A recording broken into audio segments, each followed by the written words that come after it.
All right, Jake, let's check out one of your runs here up on Canyon. Ask you to make some slalom turns, and let's see you in action.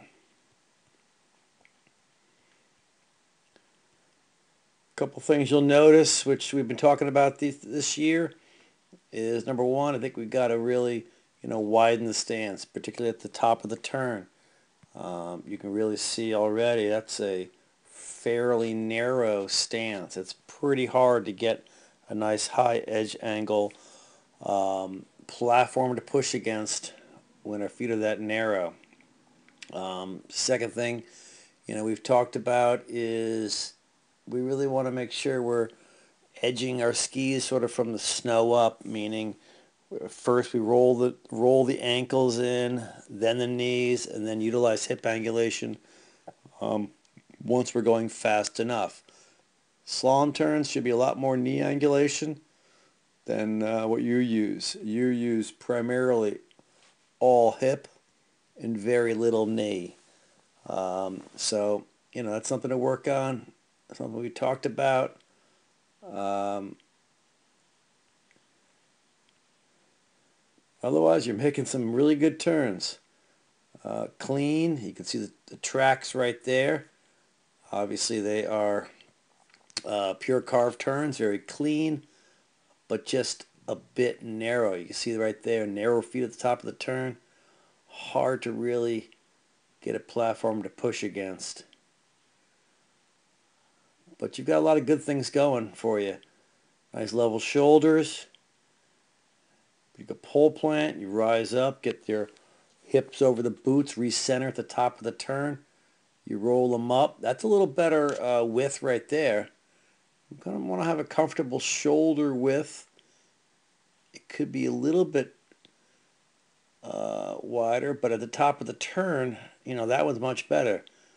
A couple other ones were, feet really plastered together.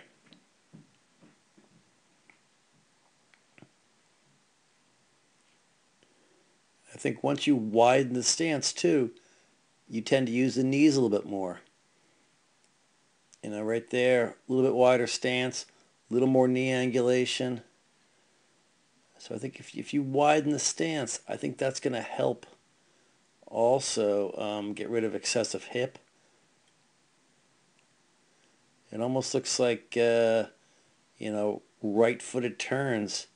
You tend to have a little better width. There's a right footer. You come in here and kind of narrow and almost looks like a little bit excessive lead change too. Looks like the inside ski should be pulled back a bit. Remember we want about maybe a half a boot length at max. Looks like you're about a whole boot length. So let's try to be aware of that a little better on that side.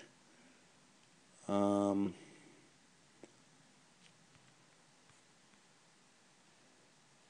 Maybe so left footers want to make sure that we widen the stance, pull the foot back.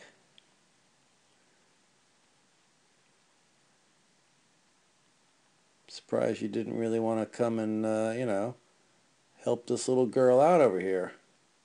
She needed help, Jake.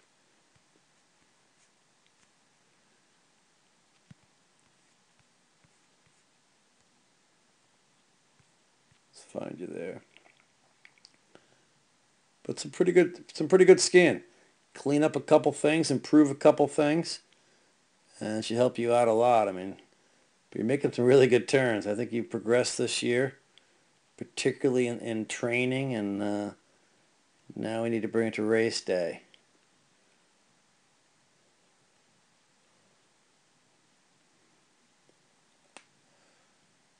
But I would like to see a little more knee angulation. It's awfully hippy. Better width on that side, right footer. And this side ends up to be tighter, which produces more hip angulation. Appears, although it's a different angle, like more knee on right footers with a wider stance.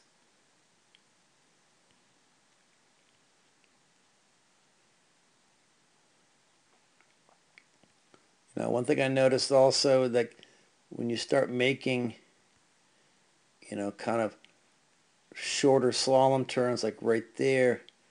You kind of get a little hunched over and don't ever rise up. I mean, slalom turns, we still need a fairly vertical spine. In other words, the upper body is still fairly upright.